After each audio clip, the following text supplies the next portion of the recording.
नमस्कार, मैं हूं आपके साथ अंकिता पाल। ब्रीडिंग की शुरुआत करते हैं। लखनऊ के थाना कृष्णानगर पुलिस टीम द्वारा अवध चौराहे पर ट्रैफिक पुलिस कांस्टेबल को जान से मारने की नियत से टक्कर मारा गया, जिसके बाद में पुलिस टीम ने घायल करने वाले अभियुक्त को 24 घंटे के अंदर गिरफ्तार कर लिया है। आपको बता दें कि अभियुक्त को न्यायालय में पेश कर अग्रिम कार्यवाही की जा रही है।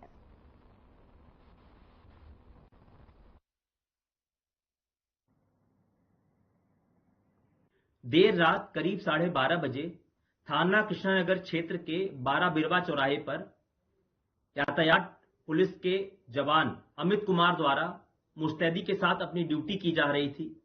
उसी समय पीछे से तेज गति से आ रही एक होंडा सिटी कार जो रॉन्ग साइड से आ रही थी, उसके द्वारा जवान अमित कुमार को टक्कर मार दी गई, जिससे वो घायल हो गए। जब पुलिसकर्मियों द्वारा उक्त वाहन को रोकने का प्रयास किया गया तो तेजी से इस होंडा सिटी कार ने वहां से अपने आप को भगा लिया। इसके विरुद्ध थाना कृष्णानगर पर सुसंगत धाराओं में अभियोग पंजीकृत करते हुए इसके विरुद्ध आवश्यक वैधानिक कार्रवाई की जा रही है। वहीं राजस्थान विधानसभा चुनाव के बाद 15वीं राजस्थान विधानसभा भंग हो चुकी है। आपको बता दें कि राजस्थान के राज्यपाल कलराज मिश्र ने भी सोमवार यानी कि 4 दिसंबर को राजस्थान विधानसभा के कार्यकाल को भंग करने की अधिसूचना भी जारी कर दी और इससे पहले मुख्य निर्वाचन अधिकारी प्रवीण गुप्ता और भारत निर्वाचन आयोग के अन्य प्रतिनिधियों ने राज्यपाल को 199 नवनिर्वाचित विधायकों की सूची पेश की है।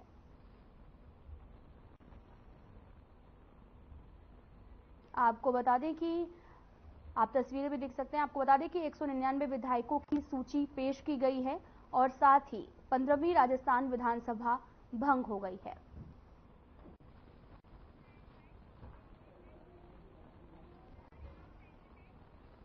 साथ ही आपको बताते चले कि लखनऊ सीएम योगी ने यहां पर फ्लैग ऑफ ALS एम्बुलेंस को फ्लैग ऑफ शिक्षकों को बांटे हैं नियुक्ति पत्र।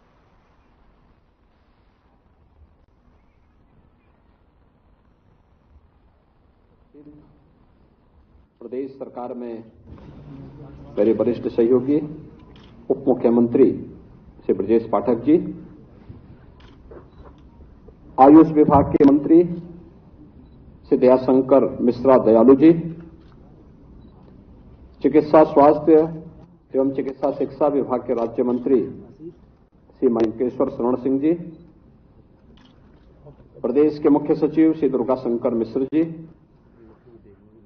प्रमुख सचिव चिकित्सा स्वास्थ्य एवं चिकित्सा शिक्षा श्री पार्थ सारथी सेन शर्मा जी, प्रमुख सचिव आयुष श्रीमती नीना जौहरी जी, चिकित्सा स्वास्थ्य चिकित्सा शिक्षा एवं आयुष विभाग से जुड़े हुए सभी अधिकारीगण, सभी नवचयनित अभ्यर्थीगण और उपस्थित भाइयों और बहनों, आदरणीय प्रधानमंत्री जी की प्रेरणा से मिशन रोजगार के अंतर्गत आज लगभग 2500 प्रदेश के युवाओं को जो स्वास्थ्य के क्षेत्र में अपने कैरियर को आगे बढ़ाना चाहते हैं, नियुक्ति पत्र वितरण का एक कार्यक्रम यहां पर आयोजित किया गया है। मैं इस अवसर पर आप सभी नवचयनित अभ्यर्थियों का हृदय से बधाई देते हुए अभिनंदन करता हूं और आप सबके प्रति अपनी शुभकामनाएं देता हूं।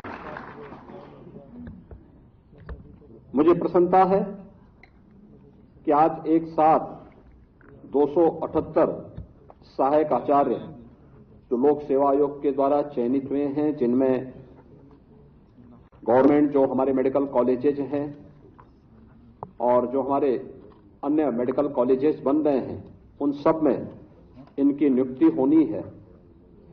एज ए लेक्चरर ये लोग वहां पे काम करेंगे।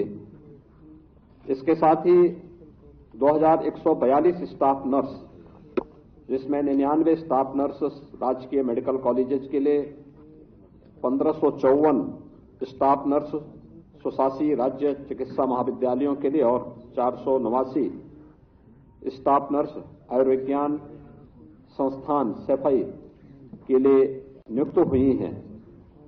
इसके साथ ही उत्तर प्रदेश लोक सेवा आयोग से चयनित 48 आयुष चिकित्सा शिक्षक, जिसमें यूनानी के एक प्रधानाचार्य, एक प्रोफेसर, 2 रीडर और आयुर्वेद विभाग के एक रीडर तथा होम्योपैथ विभाग के 43 लेक्चरर, इन सबको आज नियुक्ति पत्र कुल मिलाकर के यह संख्या 2468 यानी लगभग 2500 के आसपास है।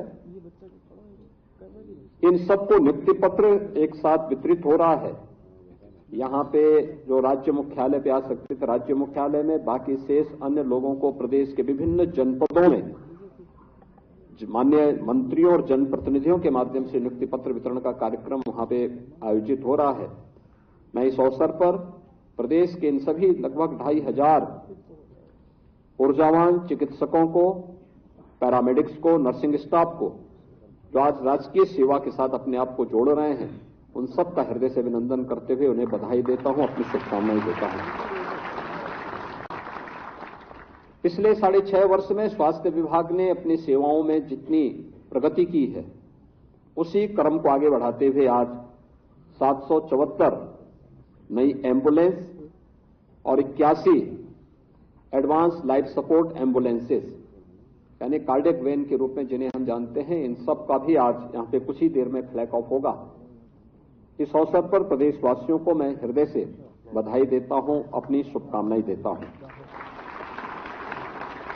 हम सब जानते हैं कि जीवन में व्यक्ति के पास कितना भी धन संपदा आ जाए, कितना भी उसके पास वैभव आ जाए, लेकिन अगर उसका स्वयं का स्वास्थ्य उत्तम नहीं है तो उसके लिए इन सब का कोई मूल्य नहीं होता। हमारी परंपरा भी इस बात को कहती है कि शरीर माध्यम खलु धर्म साधनम, यानी जितने भी धर्म के साधन हैं ये सभी स्वस्थ शरीर से ही संभव हो पाएंगे।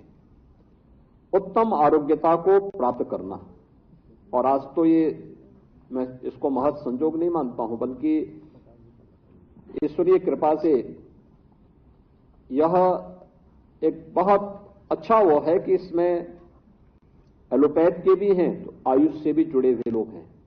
एक साथ 2500 ऐसी नियुक्ति पत्र वितरण का एक कार्यक्रम हो रहा है, और यह प्रदेश के स्वास्थ्य विभाग के उत्तरोत्तर वृद्धि और उसके सुदृढ़ीकरण होने की दिशा में एक शुभ संकेत है।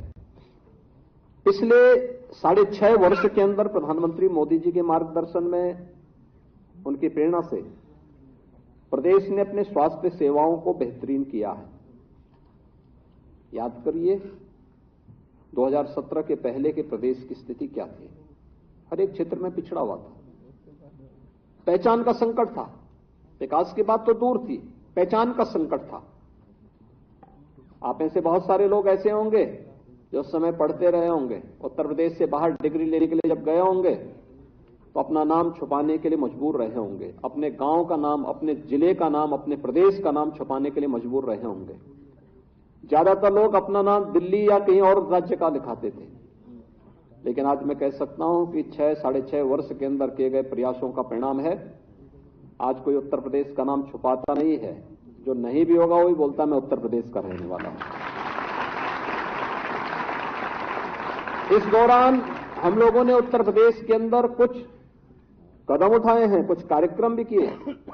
अब याद करिए 1947 से लेकर के 2017 तक इन 70 वर्षों में केवल 12 मेडिकल कॉलेज प्रदेश में बन पाए थे, और अगर हम उससे पहले से देखें कि कुल मेडिकल कॉलेज 2017 तक कितने बन पाए थे, इनकी संख्या मात्र 17 थी।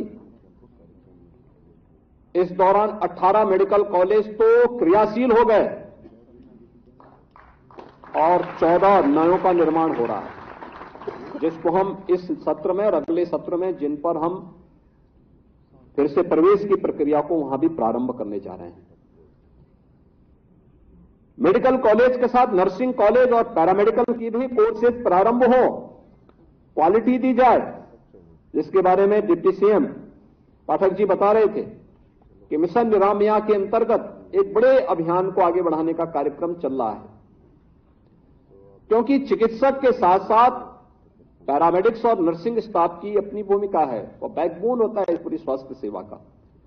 और इस दृष्टि से क्वालिटी सेवा वे दे सकें, इसके लिए एक औपचारिकता नहीं, बल्कि हम इस दिशा में भी बेहतरीन प्रयास कर सकें, यह एक प्रयास प्रारंभ हुआ है और उसी प्रयास के क्रम में आज हम सब यहां पर हैं।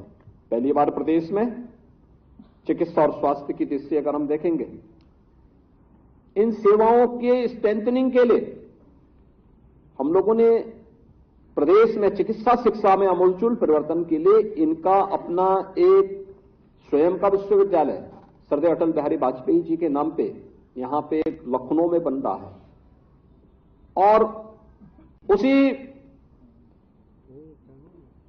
हमारी जो अटल मेडिकल यूनिवर्सिटी है, सभी प्रदेश के मेडिकल कॉलेजेस से एफिलिएटेड होंगे। उसने कार्य करना प्रारंभ किया, युद्ध स्तर पर कार्य चल रहा है। स्वास्थ्य सेवाओं में बेहतरीन परिणाम भी सामने आए हैं। हम लोगों ने इस दिशा में जो प्रयास प्रारंभ किए, आज उसके परिणाम हम सबके सामने हैं। लगभग 10 करोड़ लोगों को आयुष्मान भारत में या मुख्यमंत्री जन आरोग्य योजना के अंतर्गत हम लोग आज के दिन पे 5 लाख रुपए की स्वास्थ्य बीमा का कवर दे रहे हैं। आज कोई गरीब ये नहीं कह सकता कि स्वास्थ्य सुविधा के अभाव में मुझे अपना उपचार कराने से वंचित रहना पड़ रहा है, क्योंकि चिकित्सक हमारे स्वास्थ्य के केंद्र हैं। गवर्नमेंट डिस्ट्रिक्ट हॉस्पिटल हो, सीएचसी हो, पीएचसी हो, इनमें तो स्वास्थ्य की सुविधा मिल ही रही है, मेडिकल कॉलेजेस में भी मिल रहे हैं, और किसी को अन्य मेडिकल कॉलेज में प्राइवेट संस्थान में जाके करना है तो 5 लाख रुपए का स्वास्थ्य बीमा का कवर भी उसको उपलब्ध हुआ है। डायलिसिस की सुविधा 72 जनपदों में डायलिसिस की सुविधा उपलब्ध करवाई जा चुकी है। हर जिले में आईसीयू स्थापित हो चुके हैं। बेहतरीन स्वास्थ्य की सुविधाओं को आगे बढ़ाने के क्रम में 108 और 102 की जो एम्बुलेंस सेवा है, उनके रिस्पांस टाइम को भी न्यूनतम स्तर पर लाने के प्रयास किए गए हैं और उसके भी अच्छे परिणाम सामने आए हैं। जब प्रयास प्रारंभ होता है तो परिणाम भी उसी प्रकार से हम सबके सामने प्राप्त होते हैं। आज 2 एम्स भी गोरखपुर में और रायबरेली में कार्य करना प्रारंभ कर दिए हैं। यानी ये चीजें दिखाती हैं कि जब डबल इंजन की सरकार होती है तो डेवलपमेंट की स्पीड भी कई गुना बढ़ जाती है, और वह स्पीड हम सबके सामने एक और चिकित्सा स्वास्थ्य और चिकित्सा शिक्षा के क्षेत्र में है।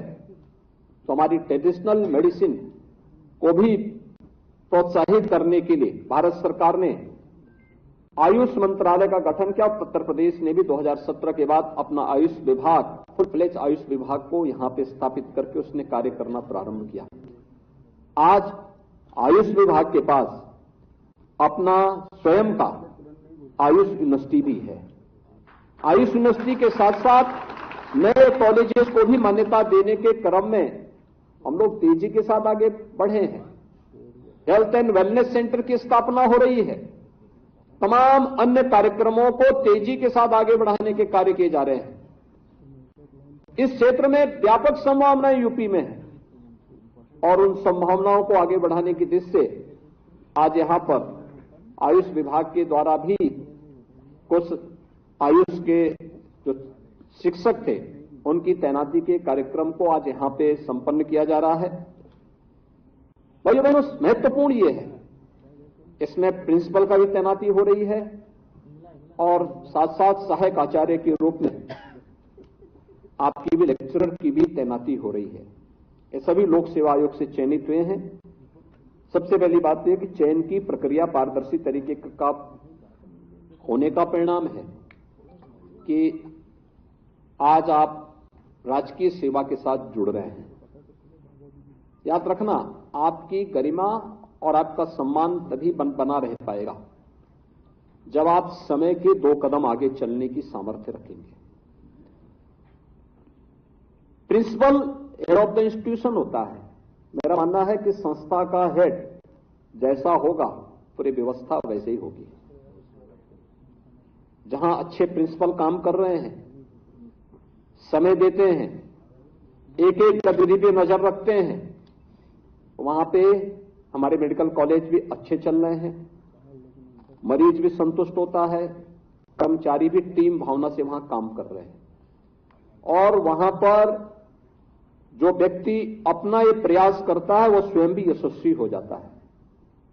लेकिन जहां पे लापरवाही होती है, टीम वर्क नहीं होता, व्यक्ति अपने तरीके से काम करता है, समय पे नहीं है स्वयं आता है, किसी चीज पे ध्यान नहीं देता है, केवल एक औपचारिकता बना देता है, तो वह स्वयं तो गाली खाता ही है, हमें भी गाली खिलवा देता है। तो सबसे पहली बात तो ये है कि स्वयं गाली मत खाइए और हम लोगों को भी गाली मत खिलवाइए, ये जरूर ध्यान रखना। दूसरा, इस चीज को ध्यान रखने की आवश्यकता है कि हम एक लेक्चरर के रूप में जा रहे हैं, आपको क्लास तो लेनी है लेकिन ओपीडी में भी बैठना है। और मैं तो कहता हूं प्रिंसिपल को भी अपने विषय से संबंधित ओपीडी को करना चाहिए। 10 ही पेशेंट देखें लेकिन एक अंदाजा लगता है क्या है हमारा ट्रेंड, पब्लिक की आवश्यकता क्या है। हम लोग जब पढ़ते थे तो हम लोग इस बात को मानते थे कि अगर प्रिंसिपल क्लास स्वयं ले रहा है तो मान के चलते थे कि विद्यालय में अनुशासन भी होगा और विद्यालय का रिजल्ट भी अच्छा होगा। लेकिन जब प्रिंसिपल ही लेट में आता था तो मान लेते थे कि विद्यालय तो यानी वो व्यक्ति तो स्वयं अपने जीवन के साथ खिलवाड़ कर इन सभी बच्चों के भविष्य के साथ भी खिलवाड़ कर रहा है और गाली खाता था जीवन की। तो ये स्थिति कभी नहीं होनी चाहिए। और मेरा मानना है कि हर चिकित्सा शिक्षा से जुड़े हुए या आयुष से जुड़े हुए किसी भी लेक्चरर को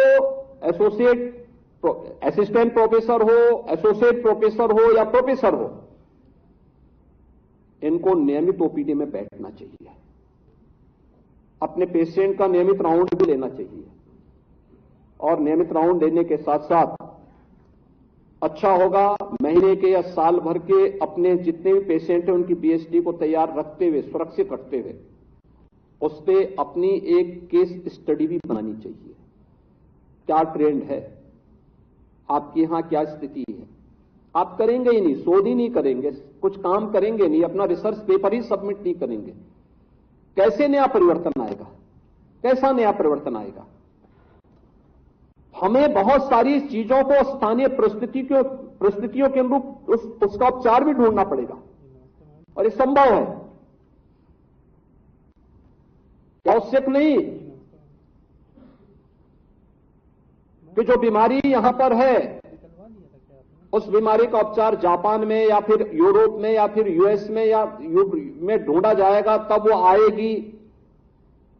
तब तक कई युग बीत चुके होंगे और पहले यही होता था। आप याद करिए, कोरोना कालखंड आपके सामने है। अगर कोरोना में जो ढल रहा था उससे पहले 2014 के पहले वही रहता और प्रधानमंत्री मोदी जी भी ये मानते कि चलो वैक्सीन कहीं दुनिया में लोग बनाएंगे तो वही वैक्सीन हम लोग ला देंगे, ऑर्डर दे देंगे, आ जाएगा, तब तो बच गया भारत का 142 करोड़ की आबादी का भारत। कोरोना पूरे देश को अपने आगोश में ले लेता है। अगर कोरोना के आने के साथ ही लीडरशिप स्वयं नेतृत्व देने के लिए उस चुनौती से जूझने के लिए सामने नहीं आती, 142 करोड़ के भारत को बचा पाना कठिन होता। प्रधानमंत्री मोदी जी ने पहल की, जनता को ही बचाया, पब्लिक उनकी एक एक बात को मानती थी, सिर आंखों में बिठाती थी और साथ साथ उन्होंने रिसर्च के कार्य को भी प्राथमिकता के साथ आगे बढ़ा करके कोरोना की दस्तक के साथ मात्र 9 महीने में दुनिया की 2 सर्वश्रेष्ठ वैक्सीन भारत के नागरिकों की जान बचाने के लिए दे दी। और केवल भारत को ही नहीं बचाया, केवल भारत को ही नहीं बचाया, दुनिया के 100 देशों को अपनी यहां की वैक्सीन भी दी। ये होती है लीडरशिप, पहल करना, अपने स्तर पर कुछ नया प्रयास प्रारंभ कर देना, रिसर्च पेपर लिखना, डाटा हो, उस डाटा के आधार पर एनालिसिस करना और फिर उन कार्यक्रमों को आगे बढ़ाने की तैयारी करना। आप बेहतरीन तरीके से इस कार्यक्रम को आगे बढ़ा सकते हैं।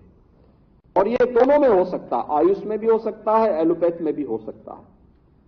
इन दोनों को इस दिशा में प्रयास प्रारंभ करने चाहिए और कोरोना कालखंड में बहुत सारे लोग इस दिशा में कार्य करते थे। अगर हम शोध की संभावनाओं को ही बंद कर देंगे तो सब कुछ बंद हो जाएगा, हम दूसरों पे ही आश्रित रहेंगे। और यही होता था पहले। आखिर इंसेफ्लाइटिस से उत्तर प्रदेश में हर वर्ष 1200 से 1500 मौतें होती तो थी 2017 के पहले। और जब 17 में हम लोगों ने इसके लिए अभियान चलाया, अंतर विभागीय समन्वय के माध्यम से स्वास्थ्य और परिवार कल्याण मंत्रालय को हम लोगों ने नोडल विभाग बनाकर के इस कार्यक्रम को आगे बढ़ाया, तो आज परिणाम हम सबके सामने है। लोगों ने हमारे प्रयास की खिल्ली उड़ाई। पहले हम लोगों ने जब प्रभावित क्षेत्रों में साबुन वितरित किए, स्वच्छता के प्रति अभियान चलाने के लिए लोगों को आह्वान किया, परिणाम क्या था? 3 दिन तक ट्रायल चला था, मीडिया ट्रायल। ये देखो, बयानबाजी शुरू होती, गरीबों का अपमान हो रहा है। हमने जो स्वच्छता के कार्यक्रम को चलाया तो उसको भी ट्रायल किया गया था। और यही केवल यहीं तक सीमित नहीं था। जुलाई 17 में अभियान चलाया गया कि ऑक्सीजन से मौतें हो रही हैं, ऑक्सीजन के अभाव में मौतें हो रही हैं। हम लोग गए, संजोग ये था कि उस संस्थान में 3 दिन पहले मैंने स्वयं विजिट किया था। मैं भौचक था।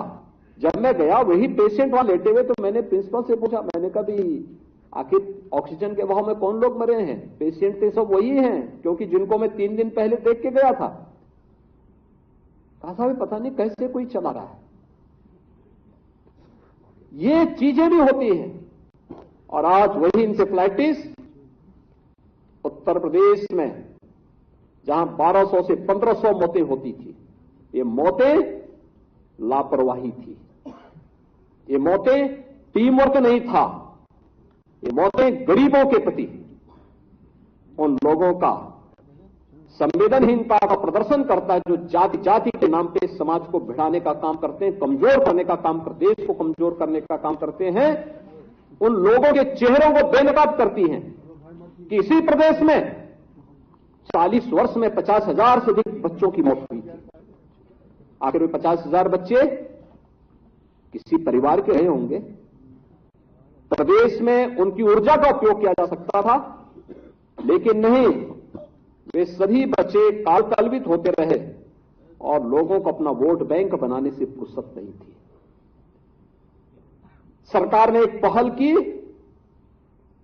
मात्र 4 वर्ष में इंसेफ्लाइटिस को हम लोगों ने नियंत्रण करने में सफलता प्राप्त कर दी। और आज मैं कह सकता हूं, अक्सर मैं उन क्षेत्रों में जाता हूं, इंसेफ्लाइटिस उत्तर प्रदेश में पूरी तरह नियंत्रण में है, पूरी तरह नियंत्रण में है।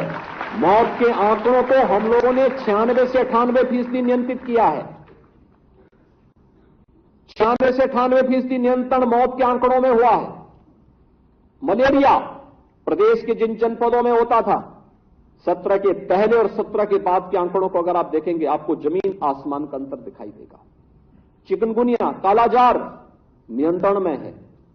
डेंगू की जो सनसनी फैलती थी, आज नियंत्रण में है। ये सरकार के स्तर पर प्रयास, लेकिन सरकार तो आपको सुविधा दे सकती है। सरकार आपको हर प्रकार से आगे बढ़ाने के लिए प्रेरित कर सकती है। फील्ड में काम तो आप लोगों को करना है, प्रयास आप लोगों को करना है। और इसमें लेक्चरर का भी काम है, पैरामेडिक्स और नर्सिंग स्टाफ की भी बड़ी जिम्मेदारी है। ये बैकबोन है पूरी स्वास्थ्य सेवा का। और व्यवहार आप लोगों का, आपका व्यवहार जैसे होगा, याद रखना, पेशेंट जिंदगी भर याद रखता है। पीड़ा के समय अगर हमारी संवेदना उनके साथ नहीं है, आप उम्मीद मत करिए फिर कि हम उसकी दुआ प्राप्त कर पाएंगे। भाई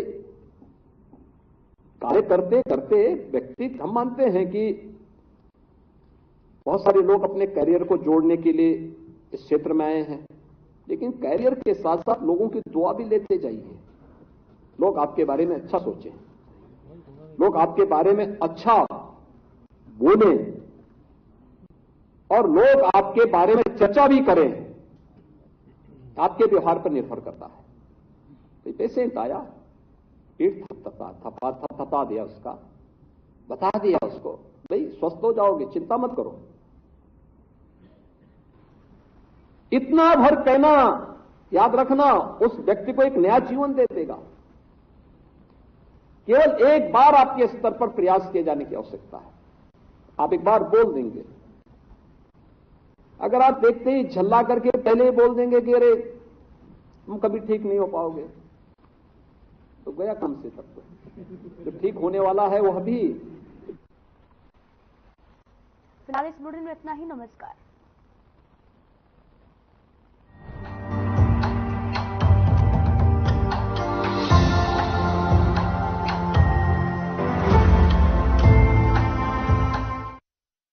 Hey, look, I can download a song really fast. I can make